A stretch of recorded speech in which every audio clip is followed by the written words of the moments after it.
My father announced that only men could run his business and replaced me with my brother overnight, sending an email to all 47 construction company employees stating that Jake is now the CEO because a Peterson man must lead. I had just closed an $8 million contract with the City Hall to build the new hospital, a negotiation that took 6 months, but my father said my brother would receive the credits because clients don't respect women in charge. The conference room fell silent as I read the company-wide email on my phone during our Monday morning meeting. 47 employees stared at their screens, watching my decade of work evaporate in a single paragraph. Jake sat across from me, leaning back in the chair that had been mine for 3 years, smirking while spinning a pen between his fingers. He hadn't attended a single client meeting in 5 years, preferred golfing over reviewing blueprints, and once asked me what rebar was during a site inspection. My father stood at the head of the table, arms crossed, waiting for my reaction like this was some test of feminine composure.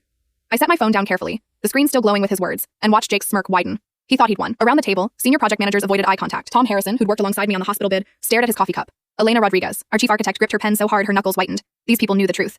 They'd watched me arrive at 5 a.m. to review contractor bids, seen me negotiate supply costs down by 18%, attended the presentations where I'd convinced city council members that Peterson Construction could deliver quality ahead of schedule. They'd also watched Jake stumble into the office at noon, reeking of whiskey, miss critical deadlines, and blame his failures on everyone else. But none of them would speak. Not with my father standing there, radiating the same stubborn pride that had built this company from nothing 40 years ago, and now threatened to destroy it. I was Thomas Peterson's daughter, the child who'd spent weekends on construction sites since age 7, who'd earned a civil engineering degree while Jake partied through a business major he never finished, who'd increased company revenue by 42% in 3 years. My father had promised me the company. He'd said those exact words the day I brought him the hospital contract. This is your legacy now, Sarah. You've earned it. That was 6 days ago. Then he'd had dinner with his brother Marcus, my uncle who still thought women belonged in kitchens, and everything changed. The email arrived Sunday night. No phone call, no conversation, just cold corporate language stripping away my title, my authority, my future. Jake cleared his throat, breaking the silence. So, Sarah, since you're now senior project manager again, he paused, savoring the demotion. I'll need you to walk me through all active contracts. Start with that hospital thing you were working on, that hospital thing. The project that would cement Peterson Construction as the premier builder in the state. The contract I'd structured with performance incentives that would bring in an additional $2 million if we finished early. The deal that required navigating environmental regulations, union negotiations, and 3 city departments. Jake didn't even know the client's name. I smiled at him. Actually smiled. The expression felt strange on my face, but I held it while reaching into my briefcase. Of course, Jake. I prepared a complete transition folder for you. I slid a thick binder across the table. Every active project, every client contact, every pending decision. You'll find it all thoroughly documented. My father's eyes narrowed slightly. He'd expected tears, or rage, or pleading. Instead, I was cooperating. Jake grabbed the binder without looking at it, too busy basking in his new authority. He had no idea that binder contained only surface information, the kind of details any competent CEO could find in our project management software. The real knowledge, the relationships I built, the handshake agreements that made projects run smoothly, the promises I'd made about quality and timeline, those existed in my memory and in the trust I'd earned. Trust that evaporated the moment my father's email declared a Peterson man was in charge. Glad you're being professional about this, sweetheart, my father said, using the diminutive he knew I hated. Shows maturity. I gathered my things slowly, deliberately. Let them think I was defeated. Let them believe this was over. I'd spent 10 years learning every aspect of this business, including the parts my father thought I didn't notice. The shortcuts Jake took on the Riverside project that resulted in foundation cracks we'd quietly repaired. The bribes my uncle Marcus had paid to inspectors before I'd cleaned up our practices. The second set of books my father kept in his office safe, the ones that showed exactly how much profit he'd skimmed from certain projects. I knew where everybody was buried, literally and figuratively. Peterson Construction had built its reputation on my work, but it had survived on secrets I'd spent years cataloging, waiting for the day I might need leverage. That day had arrived sooner than expected. As I walked toward the door, Elena caught my eye. She looked devastated, like she wanted to say something. I shook my head slightly. Not yet. Tom Harrison's jaw was clenched, his face red with suppressed anger. He'd turned down a position at Morrison Brothers Construction to stay with me, believing in the future I'd promised. Now he was watching it disintegrate. I'd need him soon, but first I needed everyone to believe I'd accepted defeat. Sarah, my father called as I reached the door. You'll still have an office. Just move your things to the one by the supply closet. Jake needs the executive suite. The office by the supply closet. 10 feet by 12 feet. No windows. Smelling perpetually of paint thinner and drywall dust. The office where we'd put the summer intern last year. I turned back, still smiling. Perfect. I'll move this afternoon. Jake laughed, actually laughed, as if my humiliation was the funniest thing he'd witnessed. My father nodded approvingly, satisfied that his daughter knew her place. Neither of them noticed Elena's sudden sharp intake of breath, or how Tom Harrison's hand had moved to his phone under the table. They couldn't see what was beginning. The cracks forming in the foundation they'd just poured. I'd built this company's reputation one careful decision at a time. I could dismantle it just as methodically. The hospital contract was scheduled to break ground in 30 days. The city was counting on us. The architectural plans were approved, the permits secured, the subcontractors lined up. Everything was ready for a flawless execution that would showcase Peterson Construction's capabilities and open doors to projects 3 times larger. Mayor Davidson had personally shaken my hand, telling me this would be my moment, that everyone was watching to see if we could deliver what I'd promised. Jake couldn't manage a lemonade stand, let alone coordinate an $8 million construction project. And I wasn't going to help him learn. Let the Peterson man lead. Let's see how far he gets before everything collapses. I moved my belongings to the storage closet office that afternoon, carrying boxes past employees who suddenly found their computer screens fascinating. The space was exactly as degrading as intended. A metal desk with one wobbly leg, a filing cabinet that wouldn't lock, fluorescent lighting that hummed like angry wasps. My father wanted me to quit. He'd made that clear when he'd handed me the new organizational chart showing Jake's name in the bold font at the top, mine buried 3 levels down. I wasn't quitting. I unpacked slowly, arranging files with deliberate precision. The company directory went in the top drawer. My personal notebook, the one containing 10 years of observations, went in the locked briefcase under the desk. My laptop connected to the company server using the senior project manager credentials I still possessed. Nobody had thought to revoke my access to anything. Why would they? I was cooperating, being professional, accepting my demotion with grace. Jake's first executive decision arrived via email 30 minutes later. Team meeting tomorrow, 9 a.m. All senior staff required. We're going to discuss my vision for the hospital project. His vision. The man who'd asked me last month what a load-bearing wall was now had a vision. Elena appeared in my doorway, closing the door behind her. This is insane, Sarah. You know Jake can't handle the hospital project. The concrete pour alone requires coordinating 6 different contractors across 4 phases. He doesn't even understand the timeline. I know. I continued organizing papers, not looking up. So what are we supposed to do? Watch him destroy everything we've built? Now I met her eyes. Elena Rodriguez had worked with me for 7 years. She was brilliant, meticulous, and utterly disgusted by what my father had done. You're going to attend Jake's meeting tomorrow. You're going to listen to his vision, and you're going to document every single decision he makes. She studied my face. You're planning something. I'm following orders. I'm a senior project manager now, reporting to CEO Jake Peterson. Whatever he decides is his responsibility. I pulled out a specific folder from my briefcase, one labeled Hospital Project, Foundation Specifications. When Jake asks for information tomorrow, give it to him. Don't offer advice he doesn't request. Don't correct his mistakes. Just answer his direct questions. Elena took the folder, understanding spreading across her face. The specs in here are correct, completely accurate. Every measurement, every material grade, every safety requirement exactly as approved by the city. I paused. Of course, Jake will need to understand how to read engineering specifications, and how foundation depth calculations work, and why soil composition reports matter. But that's not our job anymore. We're not executives. We just follow orders. She left with the folder, and I turned back to my computer. The hospital project had 17 critical decision points before groundbreaking. Jake would have to navigate every single one. He'd need to approve subcontractor bids, confirm material deliveries, coordinate with city inspectors, manage the construction timeline, and interface with Mayor Davidson's office. Any competent CEO who'd been involved from the beginning could handle it. Jake had been on a golf course in Scottsdale when I'd negotiated the contract. My phone buzzed. Tom Harrison's text was brief. Are we really letting him do this? I typed back. He's the CEO. It's his project now. 3 dots appeared, disappeared, appeared again. Finally, understood. Tom was smart. He'd figure out what I wasn't saying. The entire senior team would. They'd watch Jake flail, and they'd do exactly what he told them to do. Nothing more. No guidance, no suggestions, no saving him from himself. My father wanted a Peterson man to lead. He'd get exactly that. The next morning, Jake's vision meeting revealed itself to be an exercise in spectacular incompetence. He'd printed the wrong blueprints, mixing the hospital's 3rd floor plan with specifications from an office building we'd completed 2 years ago. He'd confused the project timeline, announcing we'd break ground in 3 weeks instead of 4, shaving 7 critical days off the schedule. He'd also decided we should use cheaper concrete to increase profit margins, apparently unaware that the concrete specifications were part of our approved city contract. The foundation depth seems excessive, Jake announced, pointing at numbers he clearly didn't understand. We can probably cut that by 20% and save costs. Elena kept her face neutral. The foundation depth was calculated based on the soil composition report and the building's projected weight load.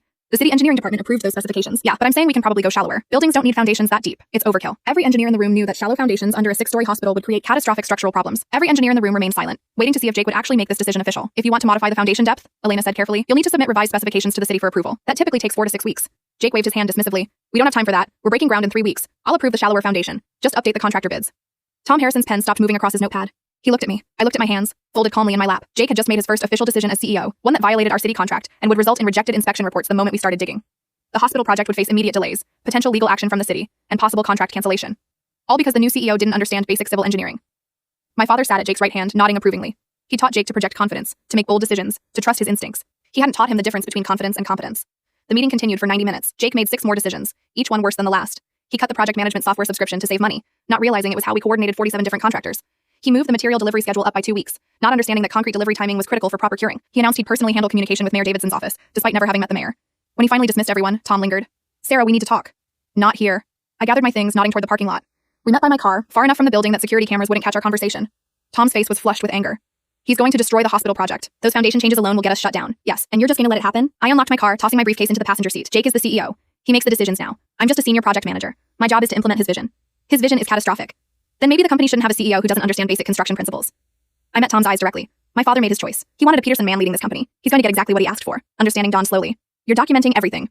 I'm being a professional employee, following the CEO's directives and maintaining detailed project records. Standard procedure. I climbed into my car. By the way, Morrison Brothers Construction called me yesterday. They're looking for a chief operating officer, someone with municipal contract experience. I told them I wasn't interested, but I gave them your name. Hope you don't mind. Tom's expression shifted from confusion to comprehension. Sarah.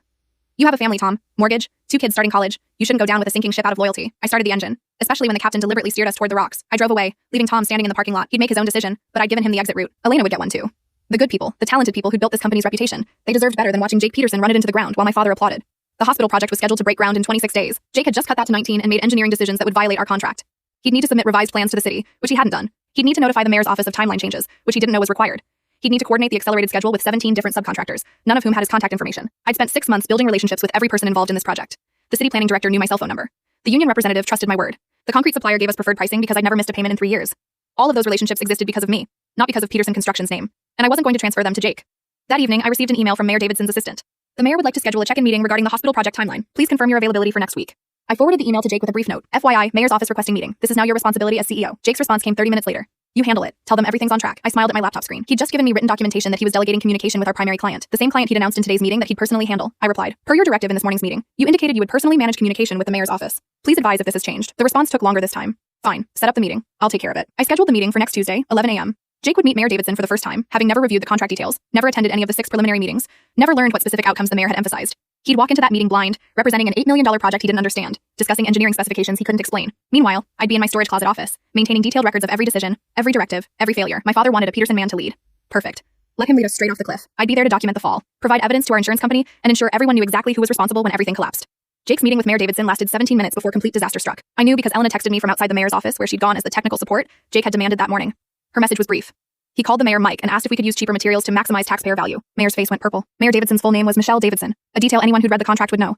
She was also intensely protective of the hospital project, having campaigned on improving healthcare infrastructure. Suggesting cheaper materials for a public hospital was like suggesting we poison the water supply. The fallout arrived 2 hours later via certified letter to the company. Mayor Davidson's office was formally requesting a comprehensive review of all Peterson construction qualifications and project plans before proceeding with groundbreaking. The letter specifically mentioned concerning gaps in executive leadership's understanding of contracted specifications and troubling suggestions regarding material quality compromises. My father stormed into Jake's office, his voice carrying through the walls. What the hell did you say to Mayor Davidson? I was trying to save money, show fiscal responsibility. You insulted her intelligence and questioned her project. We have a signed contract. Well, Sarah should have briefed me better. The blame landed exactly where I'd expected. My father appeared in my closet office doorway 3 minutes later, face red, jaw clenched. Sarah, you were supposed to prepare Jake for that meeting. I looked up from my computer, where I'd been documenting today's events with timestamps and direct quotes. I wasn't informed I should prepare him. Jake stated in Monday's meeting that he would personally handle communication with the mayor's office. I assumed he was prepared. You knew he wasn't ready. I'm a senior project manager now, not the CEO. Jake makes executive decisions. I implement them. I returned my attention to my screen. If you'd like me to resume my previous responsibilities, perhaps we should discuss modifying the organizational structure. My father's expression shifted between rage and calculation. He wanted to yell, but anything he said would acknowledge he'd made a mistake promoting Jake. Just fix this. Call the mayor's office. Smooth things over. I don't have authority to represent the company in executive communications anymore. That's Jake's responsibility as CEO. I pulled up the email chain. Here's where he confirmed he would personally manage the mayor relationship. I documented it per standard protocol. The silence stretched. My father had built this company through stubbornness and force of will, but he'd never been stupid. He was beginning to understand the corner he'd backed himself into. If he overruled Jake now, it would prove his son was incompetent. If he forced me to fix Jake's mistakes, it would prove I should have kept my position. Either way, his decision to replace me with Jake looked catastrophic. Schedule a meeting with the mayor, he finally said. All 3 of us. Tomorrow. Mayor Davidson's office indicated they need time to review our qualifications. I doubt they'll meet with us tomorrow. I pulled up the official letter. They've requested complete documentation of Jake's experience and education relevant to managing municipal construction projects. Do you want me to compile that information? Another long silence. Jake's experience consisted of a dropped-out business degree and 5 years of showing up late to an office where he played computer solitaire. His education in construction was non-existent. Any documentation would make that painfully obvious to the mayor's office. I'll handle it, my father said finally, retreating. I returned to my documentation.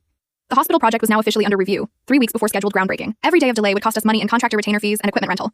Worse, the mayor's letter had been copied to the city council, meaning Jake's incompetence was now public record. Other municipalities considering Peterson construction for future projects would see it. My phone buzzed with a text from an unknown number. Ms. Peterson, this is Jennifer Morrison from Morrison Brothers Construction.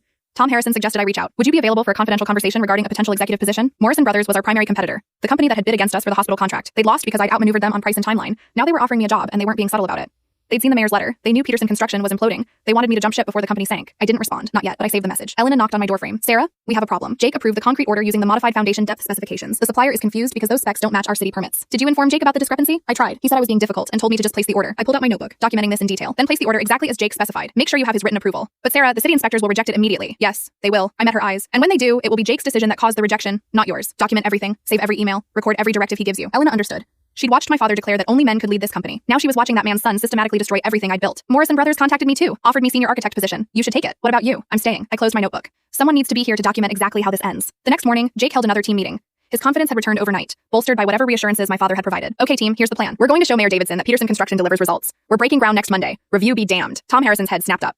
We're under official review. Breaking ground without clearance would violate our contract. The contract says we start construction in 19 days. That's what we're doing. The contract also says we comply with all city oversight requirements. The review is city oversight. Jake's jaw tightened. He hated being questioned, especially by people who actually understood the business. Are you refusing to follow my directive? The room held its breath. Tom looked at me.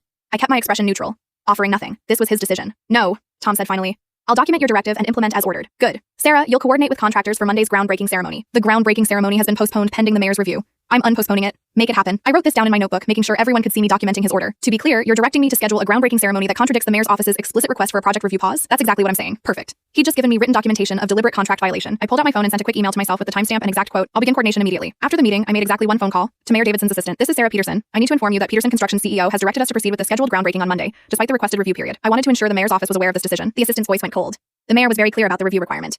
Yes, ma'am, I'm just following my CEO's directives and ensuring proper communication. I paused. I've documented this decision in writing if the mayor's office requires evidence of who made this call. Please hold. 30 seconds later, Mayor Davidson herself came on the line. Her voice was sharp enough to cut steel. Ms. Peterson, are you telling me your CEO intends to violate a direct request from this office? Yes, Mayor Davidson. Jake Peterson has ordered us to proceed with groundbreaking Monday morning. I wanted to make sure you were informed. Put your CEO on the phone. Now. Of course, I walked to Jake's office, knocked once, and handed him my phone. Mayor Davidson for you. Jake took the phone confidently, not recognizing the trap closing around him. Mayor Davidson, great to hear from you. Listen, about this review thing. I stepped outside but stayed close enough to hear his side of the conversation. It deteriorated rapidly. Well, yes, but the schedule. No, I understand, but I'm trying to show leadership. What do you mean, investigation? He hung up 2 minutes later, his face pale. Through the window, I watched him immediately pick up his office phone and call our father. The conversation was brief and explosive. My father appeared in Jake's doorway within minutes. What did you do?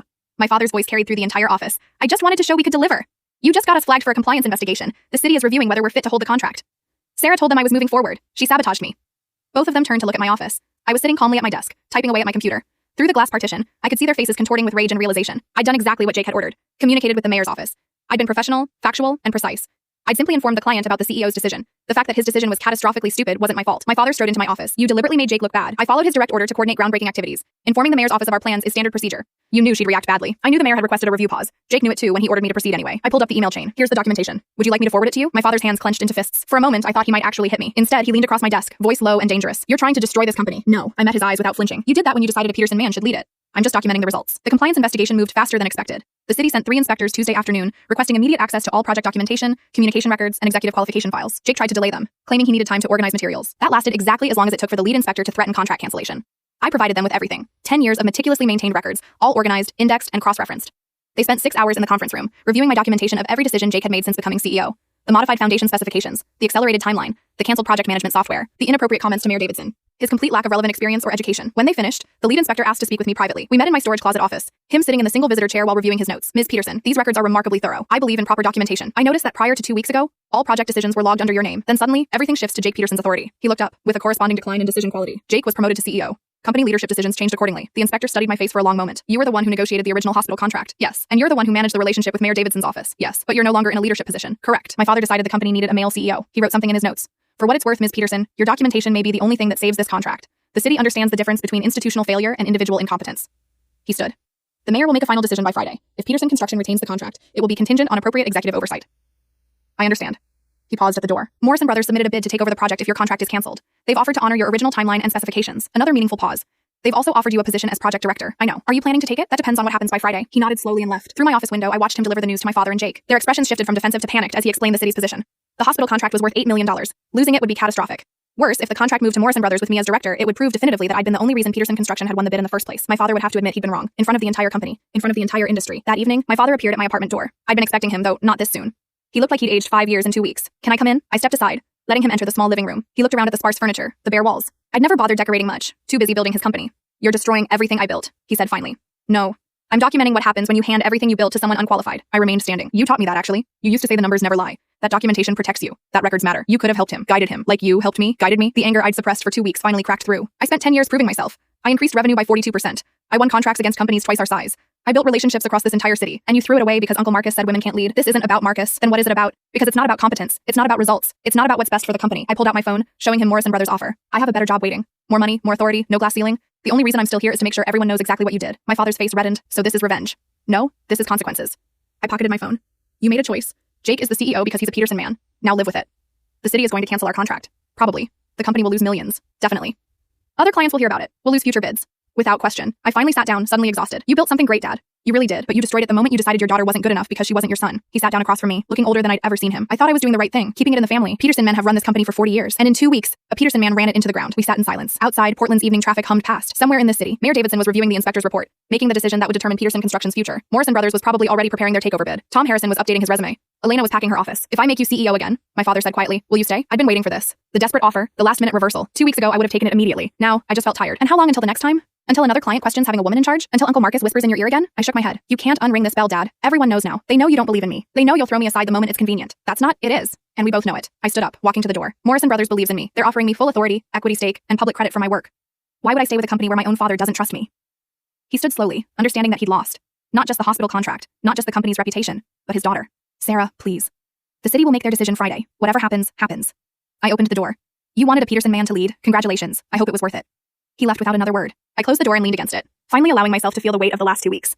I'd systematically documented my brother's failure, knowing it would likely destroy the company my father had built. I'd maneuvered and manipulated and waited for Jake to hang himself with his own incompetence.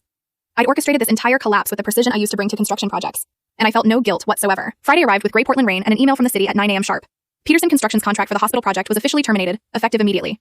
The termination letter cited fundamental failures in executive competence, violations of communication protocols, and inability to demonstrate qualified project leadership. It was copied to every city department, the city council, and would be public record. Morrison Brothers Construction was awarded the contract within 2 hours, with an addendum noting that Sarah Peterson would serve as project director with full authority over execution. I drafted my resignation letter while sitting in my storage closet office one last time. 2 sentences. Effective immediately, I am resigning from Peterson Construction. Thank you for the opportunity. I printed it, signed it, and walked it to my father's office. He was sitting at his desk, staring at the termination letter on his computer screen. Jake stood by the window looking shell-shocked. They both turned when I entered. The hospital contract is gone, my father said flatly. Yes. And you're taking it with you. I placed my resignation letter on his desk. Morrison Brothers is taking it. I'm just doing what I've always done, managing construction projects competently. Jake finally found his voice. You sabotaged us. You made me look bad on purpose. I turned to him slowly. I did exactly what you told me to do. Every single decision was yours. Every disaster was your directive. I just documented it. I smiled without warmth.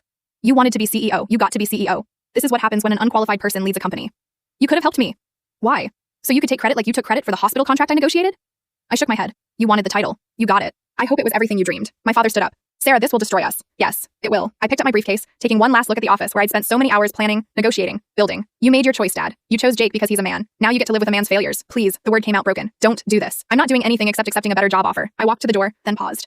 By the way, 3 of our senior staff are also joining Morrison Brothers: Tom Harrison, Elena Rodriguez, and Mike Chen. They were tired of working for a company that promotes incompetence over excellence. The color drained from my father's face. Losing me was bad. Losing our senior project manager, chief architect, and structural engineer simultaneously was catastrophic. Peterson Construction couldn't bid on major projects without that expertise. The Riverside Mall contract is up for renewal next month. I continued. Morrison Brothers will be bidding. So will we, I assume. It should be interesting to see who the client trusts more, the company with a proven track record, or the company that just lost an $8 million municipal contract due to executive incompetence. I didn't wait for a response. I walked out through the main office, past 47 employees who watched in silence. Some looked devastated. Some looked resigned. A few looked angry. None of them tried to stop me.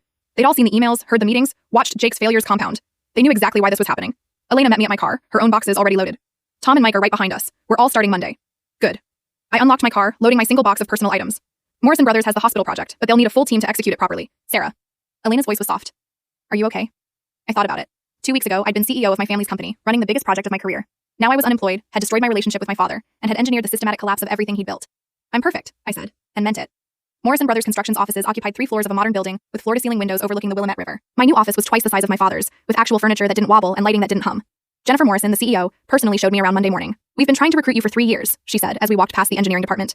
When Tom Harrison called, I couldn't believe you were finally available. I wasn't available before. I was trying to build my father's company. I looked out at the city skyline. Turns out he didn't want it built. His loss, our gain. She handed me a thick folder. Hospital project documents. We've got 4 weeks to reconstruct your original timeline and reassure the mayor's office that we can deliver. I'm putting you in complete control. No oversight, no second guessing, no male CEO undercutting your authority. I opened the folder, seeing my own work reflected back at me. My specifications, my contractor relationships, my negotiated terms. Morrison Brothers had literally taken my contract and copied it verbatim.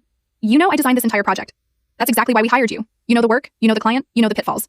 Jennifer smiled.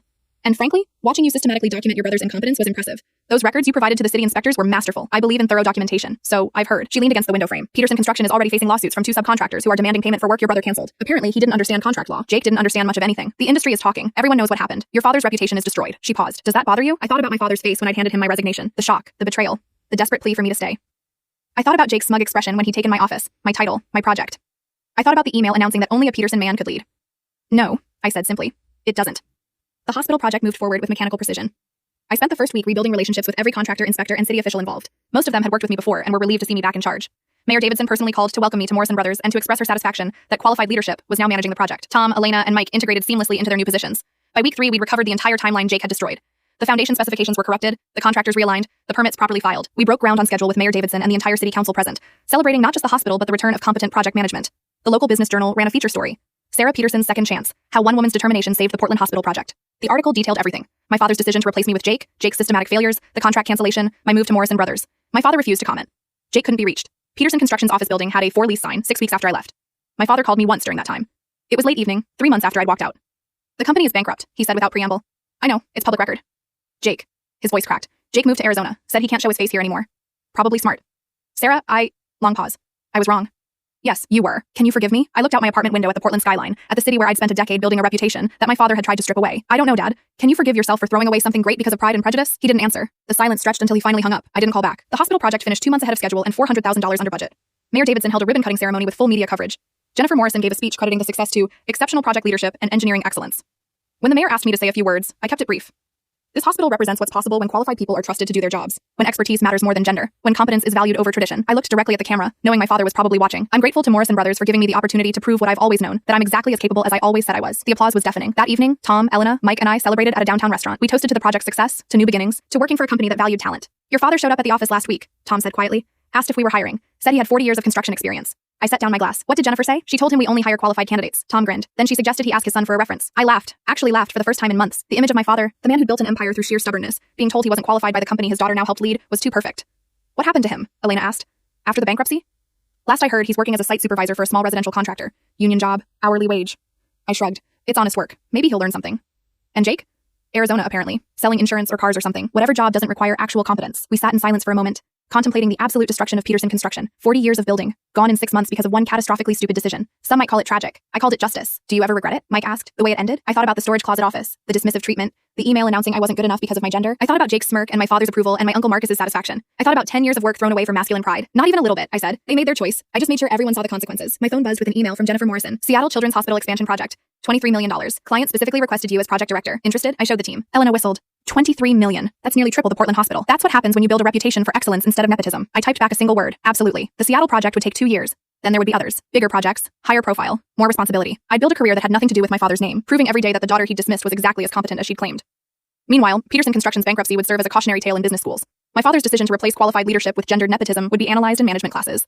Jake's failures would be case studies in the importance of expertise. And I would be the woman who documented it all, who'd stood back and watched them destroy themselves, who'd walked away and built something better. My father wanted a Peterson man to lead his company. He got one. And that man burned everything to the ground while I stood there with a fire extinguisher I chose not to use. Some people might call that cruel. I call it accountability. The Peterson name used to mean quality construction in Portland. Now it meant cautionary tale. My father used to be respected in the industry.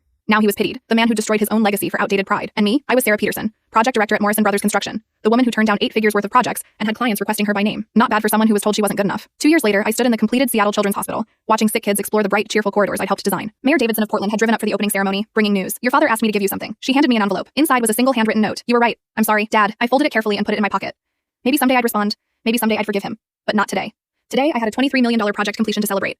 A career that was entirely my own, and a reputation built on excellence instead of gender. My father had wanted a Peterson man to lead his company. Instead, he got exactly what he deserved. Nothing. And I got exactly what I'd earned. Everything. The universe has a funny way of correcting injustice. Sometimes it just needs a patient daughter with excellent documentation skills and zero interest in saving someone from their own stupidity. I walked out of the hospital into Seattle sunshine. My phone already ringing with the next opportunity, the next project, the next proof that competence matters more than chromosomes. Peterson Construction was gone. Sarah Peterson was just getting started.